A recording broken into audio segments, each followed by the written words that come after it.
Hey everybody. So I wanted to do a problem here from WeBWorK that was a Venn diagram type problem. So actually I sat down for a little while here and thought about how I would do this with Excel, and I had a lot of trouble like trying to explain it using Excel. So I really did think the best way to do these is with the Venn diagram.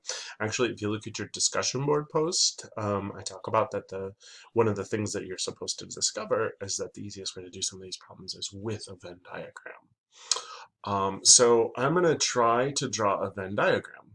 Okay, so we have real estate ads suggest that 56% of homes have garages, 45% have swimming pools, and 16% have both features. Okay, so if we remember from school, a Venn diagram is like two circles that intersect. So the tricky thing here, so we're talking about a garage and a pool. And I'm being lazy, I'm just going to use a G and a P. So we're told that 16% have both features, right? So let's put 16%. Now I'm only going to be using percents here, so everything will be in percent. Now, 16% of all houses have both a garage and a pool.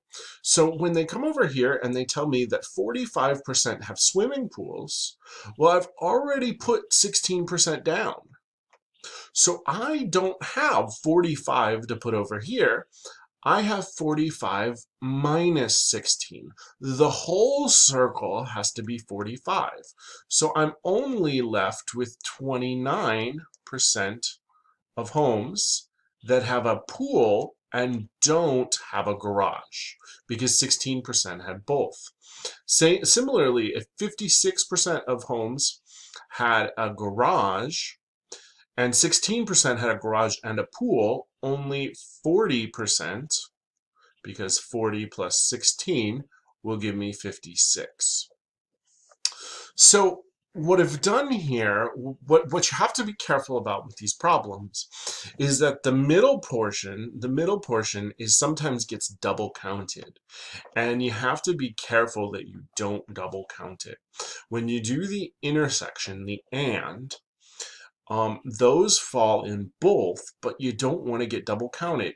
If I put 16% here and 45 and 56, I'm actually already over 100%. So that should be a big like, whoa, red flag, stop. All right, so let's see how much total we have here. I've got 40 plus 16, 56, plus 29, that'll be 80, uh, 85 total, I believe.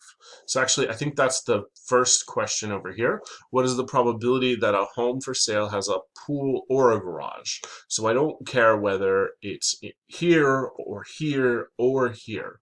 And so I think that is 85. Let's double check that. Let's go ahead and hit submit. Make sure we got that one right. Okay, we did get that one right, right? So the next question is, how many have neither a pool nor a garage? So that wouldn't be here. They have a garage. These people have both. And they wouldn't be here. These people have a pool. So if you don't have neither a pool nor a garage, you're actually going to fall outside of that. Well, we know that this already totals 85, so we have to have this other 15% falling outside that have neither a pool nor a garage. And that's the answer here. Then the last answer, I think I answered earlier, a pool but no garage. Well, that's these people over here, this 29%. So we'll put in 29% and we'll submit our answers. And we got them all correct. There you go. So the real trick here, another achievement icon. The real trick here, ladies and gentlemen, is that you got to put in the combined thing first. If you know how many total fall in there, go ahead and put that in first and don't double count those people. They have both a pool and a garage, so they are included in this 45% that have a swimming pool. You got a swimming pool if you got a swimming pool and a garage. So don't double count them. All right, study hard. You guys can do it.